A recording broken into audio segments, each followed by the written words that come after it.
पिछले एपिसोड में हमने देखा था कि लिनली का मुकाबला हुआ था उस यंग मास्टर के साथ और जो भी जीतेगा उसको 10,000 सोने के सिक्के मिलने वाले थे। तो जैसे ये फाइट शुरू हुई थी इसमें लिनली बहुत अच्छा परफॉर्मेंस दिखाता है। यंग मास्टर उसके साथ फाइट करने की कोशिश तो कर रहा था लेकिन लिनली को उसको हराने में जरा से भी दिक्कत नहीं आती और वो आसानी के साथ यंग मास्टर को हरा कर ये बैटल जीत जाता है, जिस वजह से उसको 10,000 सोने के सिक्कों वाला प्लैटिनियम कार्ड मिल चुका था। इसके बाद लिनली देखता है डालिया के बड़े भाई को जो कि बहुत ज्यादा कमाल का बंदा है, उसकी पावर भी बहुत ज्यादा है। हालांकि एज दोनों की सेम है लेकिन फिर भी वो लिनली से ज्यादा टैलेंटेड है। तो लिनली को भी खुद में बुरा लगने लग जाता है कि मेरी एज तो उसके बराबर ही लेकिन मैं उतना टैलेंटेड क्यों नहीं हूँ, इसलिए मुझे और ज्यादा मेहनत करनी होगी, तब जाकर मैं उससे भी ज्यादा टैलेंटेड बनकर दिखाऊंगा। इसलिए लिनली अपनी मेहनत को करना शुरू कर देता है, जिसके बाद यहाँ से ये एपिसोड शुरू होता है। तो इस एपिसोड की शुरुआत में हम अर्नेस्ट एकेडमी के एक डिसाइपल को देख पाते हैं। वो जंगल में आया हुआ था लेकिन वो बहुत ज्यादा घबराया हुआ लग रहा होता है। वो अपनी जान बचाकर इधर उधर भागने की कोशिश कर रहा था क्योंकि उसके पीछे एक बहुत ही डेंजरस पाइथन पड़ गया होता है। एक नहीं जबकि ऐसा लग रहा था कि कई सारे पाइथन है जो चारों तरफ से उसको घेर चुके हैं और वो जो बंदा था डिसाइपल अपनी जान बचाने की कोशिश में लगा हुआ था। वो जहां तक भागता वहां तक खाली पाइथन ही उसको घेरते हुए जा रहे थे और बहुत कम चांस लग रहा था कि वो खुद को बचा पाएगा। अब वो अपने आप को बचा पाया या नहीं बचा पाया ये तो अभी हमें नहीं दिखाया जाता क्योंकि यहीं पर सीन कट हो जाता है। इसके बाद हम वापस से लिनली को देख पाते हैं जहाँ पर ओल्ड मैन भी मौजूद था।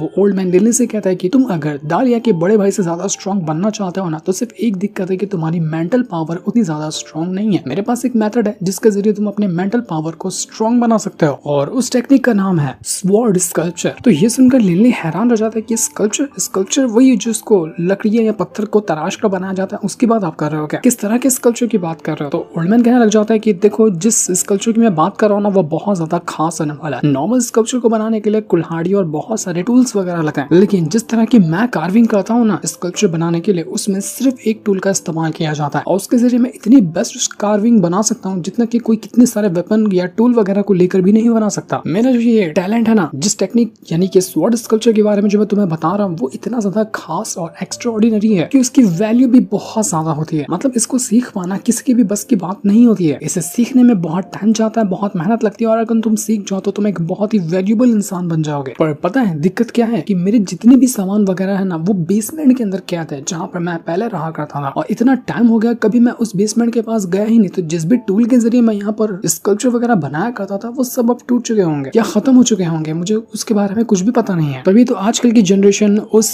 स्टाइल को यूज ही नहीं करती जिसका मैं पहले के टाइम पे यूज किया करता था ना, उस मेथड का लोग इस्तेमाल करते हैं। अगर वो टेक्निक किसी और के पास होती तो अब तक कि वो उसका इस्तेमाल कर रहा होता लेकिन कोई नहीं कर रहा है। इसका मतलब कि जो मैं टेक्निक इस्तेमाल करता था वो कब का खत्म हो चुकी है और लोग उसके बारे में भूल चुके हैं। तो लिनली कहता है कि आप सच कह रहे हैं, आप भी क्या एक स्कल्पचर मास्टर है, आप भी बहुत अच्छे स्कल्पचर बना सकते हैं क्या? मुझे तो नहीं पता कि आप ये भी काम कर सकते हैं। तो ओल्डमैन यहाँ पर अपनी तारीफों के पुल बांधने लग जाता है कि यार तुमको क्या पता, मैं इतने कमाल के स्कल्पचर बनाता था ना कि दुनिया के जितने भी स्कल्पचर आर्टिस्ट हैं वो सब मुझसे ट्रेनिंग लेने के लिए आते थे। अब मैं अपने मुंह से तुम्हारी क्या ही तारीफ करूं, लेकिन मैं सच बता रहा हूं मैं बहुत ज्यादा टैलेंटेड हुआ करता था अपने टाइम पे। लेकिन तुम अब यहाँ पर मुद्दे की बात सुनो, मैं तुम्हें ये स्वॉर्ड स्कल्पचर टेक्निक के बारे में क्यों बता रहा हूँ क्योंकि जब तुम इस टेक्निक को सीखते हो ना तो इससे तुम्हारी जो मेंटल पावर है वो इंक्रीज होती है। तुम्हारी मेंटल पावर और तुम्हारी कल्टीवेशन पावर ये दोनों का बैलेंस बहुत अच्छा बनता है और उसके बाद तुम किसी तरह के स्कल्पचर को तैयार करते हो। तो अगर तुम यहाँ पर स्वॉर्ड स्कल्पचर टेक्निक को जो मैं सिखाने वाला हूं तुम्हें वो सीख जाता हो ना तो ऑटोमेटिक तुम्हारी जो मेंटल स्ट्रेंथ है वो इंक्रीज होती जाएगी। यही वजह है कि मैं तुम्हें इस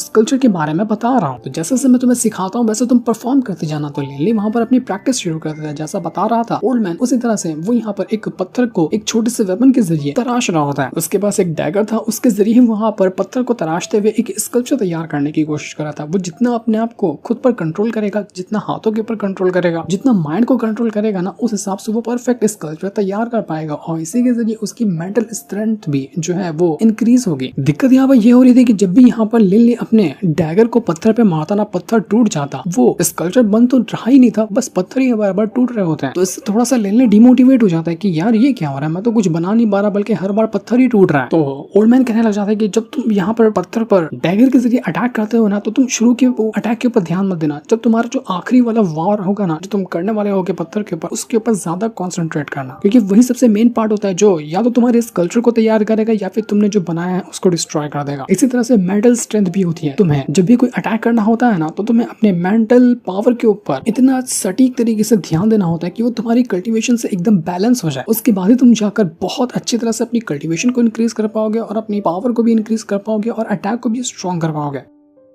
एक टॉप लेवल का स्कल्पचर बनाने वाला आर्टिस्ट दुनिया की हर एक चीज को पत्थर के ऊपर तराश सकता है। जो चीज की इंसान कल्पना कर सकता है ना, वो हर एक चीज को इंसान पत्थर के ऊपर बना सकता है। तुमने तो भी बस आज शुरुआत की है, धीरे धीरे प्रैक्टिस करते जाओ, तुम आराम से इसमें इंप्रूवमेंट हासिल कर लोगे, क्योंकि मैं तुम्हारे अंदर टैलेंट देख पा रहा हूँ कि तुम्हें बस मेहनत की जरूरत है, तुम हर चीज कर लेते हो। एक पावरफुल मैजिशियन तभी कंप्लीट मैजिशियन बनता है जब उसके अंदर आर्टिस्ट बनने की कला हो, और एक आर्टिस्ट ही यहाँ पर इस कल्चर को परफेक्ट तरीके से तैयार कर सकता है। तो तुम यहाँ पर मैजिशियन बनोगे, उसके साथ साथ एक आर्टिस्ट भी बनोगे, जो दोनों तरफ से तुम्हें बेनिफिट देगा। तो इसके रिदम को बराबर से फॉलो करते जाओ, और जैसा मैं कहता हूँ वैसा करते जाओ, तुम आज यहाँ पर कामयाब जरूर होगे। तो ये सुनने के बाद लिन ली वापस से अपनी प्रैक्टिस शुरू कर देता है। वो पहाड़ के ऊपर ही प्रैक्टिस कर रहा था, कम से कम कुछ तो अच्छा वो तराश सके। प्रैक्टिस करते हुए कुछ दिन निकल जाते हैं, दिन रात बस वहां पर लिन ली बैठकर अपनी कल्टीवेशन किया करता। क्लास में आता तो क्लास में भी आकर प्रैक्टिस करता, वहां पर भी वो शांत नहीं बैठता, उसको भी अपना स्टोन को कंट्रोल करना अच्छी तरह से सीखना था। और यहाँ पर जब इतने टाइम से लिन ली अकेला रहता था, तो डालिया भी ये सोचकर परेशान हो जाती कि लिन ली असल में करता क्या है। वो स्कूल में भी गुमसुम अकेला बैठा रहता है, वो किसी से बात नहीं करता। तो एक दिन वो चली जाती है लिन ली से मिलने के लिए कि असल में वो करता क्या है। तो देखने के बाद उसको पता चलता है कि लिन ली तो अकेले जंगल में बैठकर स्कल्पचर बनाने की तैयारी कर रहा है। तो वो यहाँ पर लिन ली को डिस्टर्ब नहीं करती और वहां से चली जाती है। लेकिन ओल्ड मैन सेंस कर चुका था कि कोई ना कोई तो यहाँ पर आया था लिन ली को देखने के लिए। तो अब थोड़े दिन की मेहनत के बाद लिन ली जो था वो एक चीज को तैयार करता है स्टोन के ऊपर, और वो था उसका वही पेट माउस। तो ये देखकर वो पेट माउस कहने लग जाता है कि ये क्या बवासीर बना दिया तुमने, ये इतनी गंदी चीज, तुम्हें लगता है कि इतना गंदा मैं दिखता हूँ। तो लिन ली कहता है कि अबे यार झूठी ही तारीफ कर ले, कम से कम पहली बार बनाया, इतना तो चलता ही है ना। तो ओल्ड मैन जो था वो यहाँ पर लिन ली से कहना चाहता है कि ठीक है अच्छा बनाया तुमने, लेकिन और ज्यादा मेहनत करने की जरूरत है, और उम्मीद करता हूँ कि जितना तुम्हें पहली बार में तकलीफ हो रही थी उतनी ज्यादा अब कार्विंग बनाने में तकलीफ तुम्हें नहीं हो रही होगी। तुम्हारी मेंटल स्ट्रेंथ जो है ना पहले से इंक्रीज हो गई होगी, जिस वजह से तुम अपने डैगर को अच्छी तरह से चला पा रहे होगे। तो लिन ली कहता है कि हाँ आपने बिल्कुल सही कहा, मैं इस बार अपने डैगर को और अच्छी तरह से यूज कर पाता हूँ। पहले तो एक बार मारने में पत्थर टूट जाया करते थे, अब ऐसा नहीं होता है, अब ऐसा कम होता है। तो ओल्ड मैन कहता है कि कहा था ना मैंने, ये सब कमाल होता है मेंटल स्ट्रेंथ का। तुम्हारी जितनी मेंटल स्ट्रेंथ बढ़ रही है ना, उतना ही तुम्हारा कंट्रोल आ रहा है तुम्हारे डैगर के ऊपर, तुम्हारी कल्टीवेशन के ऊपर, तुम्हारे अटैक वगैरह के ऊपर। ये सारी चीज का कमाल सिर्फ मेंटल स्ट्रेंथ के जरिए ही होता है। जितनी कमाल की वो होगी, तुम्हारा हर चीज अपने आप बैलेंस में होता जाएगा। तुमने इतने दिन से मेहनत की है, तुमने स्कल्पचर बनाने का बेसिक तो बहुत अच्छे से सीख लिया, लेकिन जितना तुम कह रहे हो ना कि तुम्हें बहुत जल्दी स्ट्रॉन्ग बनना है, तो अगर उस हिसाब से कहूँ तो अभी तुमने बहुत कम सीखा है। अभी तुम्हें और भी कहीं गुना ज्यादा मेहनत की जरूरत है, इसलिए मेहनत करते जाओ। मुझे उम्मीद है कि तुम बहुत जल्दी बहुत आगे निकलोगे। तो वैसे ही टाइम काफी ज्यादा निकल चुका था और छुट्टियां आ चुकी थी, मतलब जैसे गर्मियों की छुट्टियां होती है ना, वैसा यहाँ पर टाइम आ चुका था। तो लिन ली के जितने भी कुछ दोस्त वगैरह थे वो लोग यहाँ से अपने अपने घर को जा रहे थे ताकि छुट्टियां बिताकर वो वापस क्लास में आएंगे। तो वो लिन ली से भी कहते कि तुम नहीं जाने वाले क्या? तो लिन ली कहते कि नहीं मैं नहीं जाने वाला, जाना और वापस आना बहुत ज्यादा टाइम कंज्यूमिंग है, इतने टाइम को मैं यूटिलाइज कर लूंगा अपनी कल्टीवेशन इंक्रीज करने में। तो जैसे यहाँ पर ये लोग जा रहे थे ना, तभी वहाँ पर सामने से कई सारे डिसाइपल आने लग जाते हैं, जिनमें एक चीफ डिसाइपल भी था। चीफ डिसाइपल वही जिसको हमने एपिसोड के शुरू में एक पाइथन से लड़ते हुए देखा था। उसके पीछे और भी कई सारे डिसाइपल होते जो कि इतने ज्यादा इंजर्ड थे कि जिसमें से कुछ मर चुके थे और कुछ तो ऐसे इंजर्ड थे कि शायद वो ठीक भी नहीं हो पाएंगे। तो देखकर सभी लोग हैरान हो जाते कि ये क्या हुआ, इन डिसाइपल की ऐसी हालत किसने कर दी। लोग कहने लग जाते हैं कि मॉन्स्टर माउंटेन है ना, वहाँ पर इन लोगों को भेजा गया था और लगता है कि वहाँ पर कुछ ना कुछ तो खतरा हुआ, इस वजह से इनकी ये हालत हुई है। ये ले अपने बाकी दोस्तों से कहना चाहते हैं कि तुम लोगों को घबराने की जरूरत नहीं है, ये अभी हमको नहीं मिलेगा मॉन्स्टर माउंटेन पे जाने के लिए। ये लोग जो आगे के क्लास के हमारे सीनियर वगैरह है ना, उनको मौका मिलता है मॉन्स्टर माउंटेन पे जाने का, वहाँ जाकर ट्रायल कंप्लीट करने का। जब हम अपना 5th सेमेस्टर कंप्लीट कर लेंगे ना, तब जाकर हमें ये चांस मिलेगा और हमें मॉन्स्टर माउंटेन पे जाकर अपने ट्रायल को कंप्लीट करना पड़ेगा आगे सेमेस्टर के लिए। तो अभी से टेंशन मतलब इस चीज की। तुम ओल्ड मैन यहाँ पर लिन ली से कहना चाहता है कि तुम देख रहे हो इन सारे डिसाइपल को, इनकी कितनी बुरी हालत हुई है, लेकिन फिर भी इनके अंदर हिम्मत है और इन्होंने ट्रायल के अंदर जाकर अपनी काबिलियत को दिखाया। तुम्हें भी वहां पर जाने का मौका मिलेगा, इसलिए तुम्हें भी तैयार होना होगा। तुम इतने कमजोर तो नहीं हो कि तुम इस तरह से वापस लौट कर आओगे, मुझे उम्मीद है कि तुम ट्रायल को पूरा करोगे। तो लिन ली भी कहता है कि लगता है कि अभी और जल्दी ब्रेक थ्रू करना पड़ेगा, अब तो लगता है कि बहुत जल्दी टाइम आने वाला है उस मॉन्स्टर माउंटेन पे जाने का। तो अब देखते देखते हमें करीब 3 साल बाद का सीन दिखाया जाता है। इन 3 सालों के अंदर लिन ली ने इतना ज्यादा प्रोग्रेस हासिल कर लिया था कि अब वो बहुत सारी चीज को उन पत्थरों के जरिए तराश कर बता सकता है। वो किसी भी तरह चीज को अब बनाना सीख चुका था इस कल्चर में, चाहे वो कितना भी मुश्किल क्यों ना हो। वो जो अब बनाता एकदम परफेक्शन के साथ बनाता, मतलब कि उसकी मेंटल स्ट्रेंथ जो है ना वो बहुत ज्यादा इंक्रीज हो चुकी है। इसी वजह से वो इतनी अच्छी नक्काशी कर पा रहा है पत्थरों के ऊपर। लिन ली कहने लग जाता है कि लगता है कि मैंने काफी कुछ सीख लिया। तो ओल्ड मैन कहता है कि हाँ तुमने बिल्कुल सही कहा, तुम्हारी अब जो स्कल्पचर तैयार हुई है ना, वो इतनी ज्यादा कमाल की हो चुकी है कि तुम इसको बेचने पे लगाओगे तो काफी महंगी बिकेगी। और अब मैं यहाँ पर तुम्हें कॉन्ग्रेचुलेट करना चाहता हूँ कि तुमने ये जो स्वॉर्ड स्कल्पचर टेक्निक के बारे में मैंने तुम्हें बताया था ना, उसको एकदम अच्छी तरह से सीख लिया है, वो भी सिर्फ 3 साल के अंदर। और इसकी वजह से तुम्हारी जो मेंटल स्ट्रेंथ है ना, वो काफी ज्यादा इंक्रीज हो चुकी है। तुम चाहो तो सामने वाले पहाड़ को तोड़कर दिखा सकते हो अपनी मेंटल स्ट्रेंथ के जरिए। तो लिनली वहाँ पर अपनी मेंटल स्ट्रेंथ को एक्टिवेट करता है और अपने उसी छोटे से डैगर का इस्तेमाल करता है, जिस वजह से उसने सच में आधे से ज्यादा पहाड़ को तोड़ दिया था सिर्फ इतने छोटे से डैगर के जरिए। जो कमाल था उसके मेंटल स्ट्रेंथ का, यानी कि अब लिनली पहले से काफी ज्यादा स्ट्रॉन्ग हो चुका है।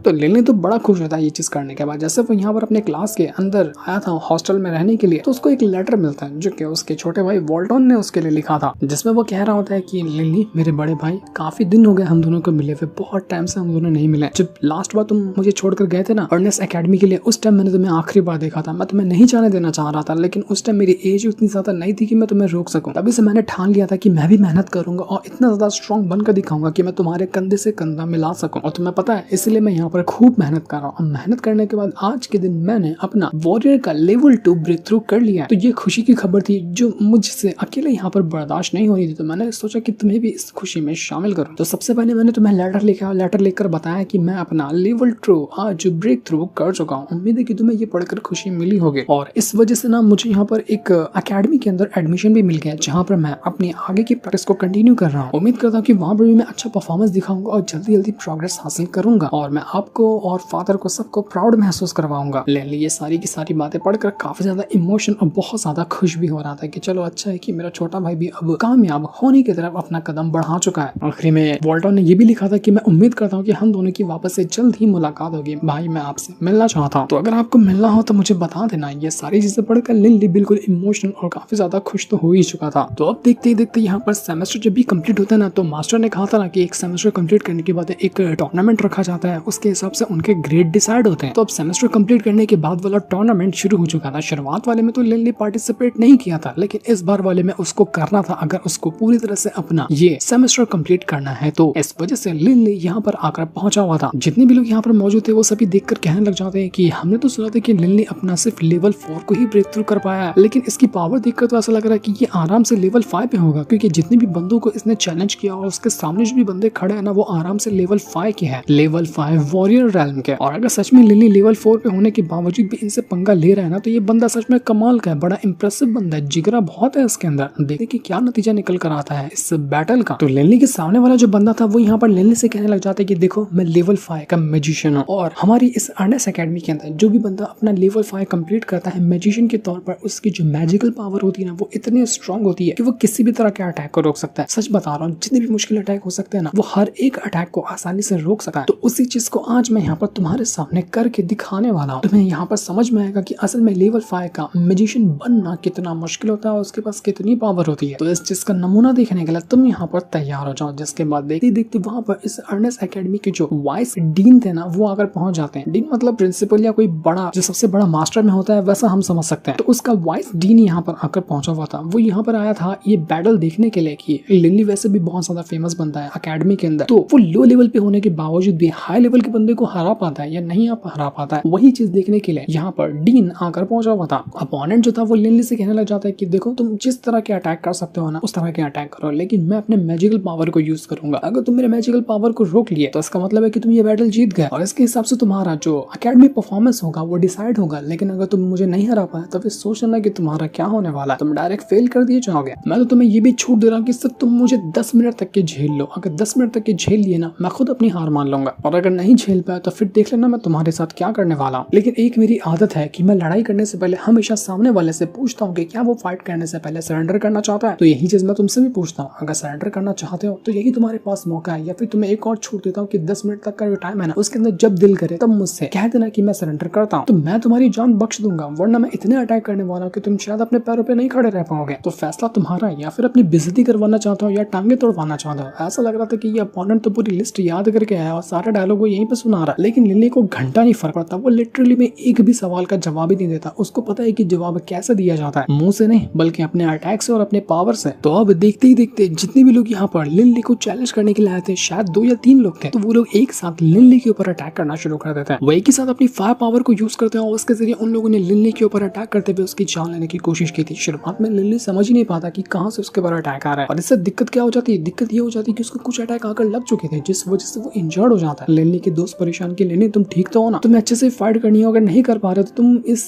फाइट में सरेंडर कर दो। लेकिन लिनली कहाँ मानने वाला था, वो तो अभी बस फाइट को शुरू ही किया था। वो अपनी पावर का यूज करते हुए उनके अटैक को रोकने की कोशिश में लगा होता है। उनके जो फायर अटैक थे ना वो बहुत ज्यादा स्ट्रॉन्ग थे, इतने स्ट्रॉन्ग कि जिनको रोक पाना बहुत ज्यादा मुश्किल हो रहा था लिनली के लिए। लेकिन लिनली आराम से उनके अटैक को डिस्ट्रॉय कर जाता।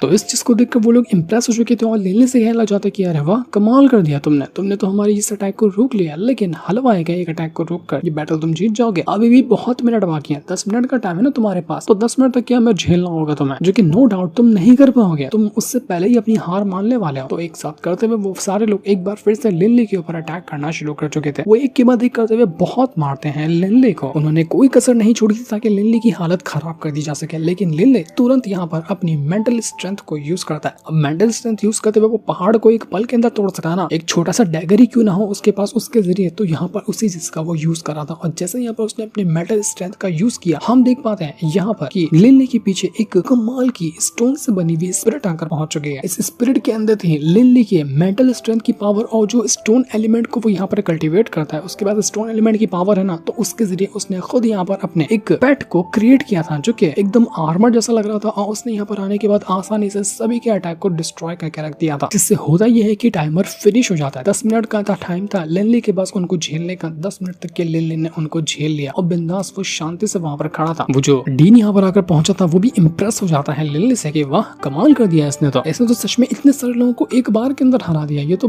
लाजवाब बंदा है। और ये होने के बाद लिनली का यहाँ पर ब्रेक थ्रू भी हुआ था, जिस वजह से वो लेवल 5 का मैजिशियन बन जाता है। और इसके साथ उसने एक हिस्ट्री क्रिएट की थी। हिस्ट्री ये थी कि अर्नेस्ट एकेडमी का सबसे कम एज वाला लेवल 5 का मैजिशियन, क्योंकि उसके सामने जितने भी बंदे मौजूद थे वो लोग आराम से 25-30 साल के आसपास होंगे। लेकिन अपना लिनली अभी तक के 18 साल का भी नहीं हुआ था और उसने लेवल 5 का मैजिशियन खुद को बनाकर दिखाया। यही रिकॉर्ड था अब लिनली के नाम पे। तो सारे के सारे उसके दोस्त खूब जमकर पार्टी करते हैं कि आज तो हमारी पार्टी जाएगी लिनली के ऊपर। लिनली यहाँ पर अपने दोस्तों से कहने लग जाता है कि देखो हमने यहाँ पर इतना तो मेहनत कर ही ली है, तो तुम लोगों का तो पता नहीं, लेकिन अब मैंने डिसाइड किया है कि मैं जाऊंगा उस मॉन्स्टर माउंटेन के ऊपर। मैं लेवल 5 का मैजिशियन तो बन चुका हूँ और क्राइटेरिया यही है कि जो लेवल 5 का मैजिशियन होता है उसी को मॉन्स्टर माउंटेन में जाने की परमिशन होती है। तो मैं सोच रहा हूँ कि मैं वहां पर जाऊँ और देखूं कि वो नजारा कैसा हो सकता है। उसके दोस्तों बिल्कुल शराब में एकदम चूर थे, नशे में डूबे हुए थे। तो वो कहना चाहते कि ठीक है मेरी जान को जाना तो तू चला जा, जाओ मॉन्स्टर से फाइट करके, हम तो यहाँ पर नशा करके बस पड़े रहेंगे, हमसे तो उठा नहीं जा रहा। अब तो लिनली अपने दोस्तों को वहीं पर छोड़ता है और उनको वहां पर छोड़ने के बाद वो वहां से चला जा चुका था कि चलो तुम लोग यहाँ पर आराम करो, मैं भी चलता हूँ यहाँ से। क्योंकि लिनली ने पूरा मन बना लिया था कि वो जाकर देखेगा मॉन्स्टर माउंटेन के ऊपर कि असल में वो जगह है कैसी, वहां पर क्या खास बात है, किस तरह की वो जगह है, और आखिर क्यों वो जो चीफ डिसेबल है बाकी सारे लोग वहां पर गए थे इतना बुरी तरीके से इंजर्ड होकर वापस आए। लिनली को वहां पर कुछ ना कुछ अपॉर्चुनिटी नजर आ रही थी, इसलिए वो यहाँ पर ऐसे शांत नहीं बैठेगा। उसको अब किसी भी हालत में उस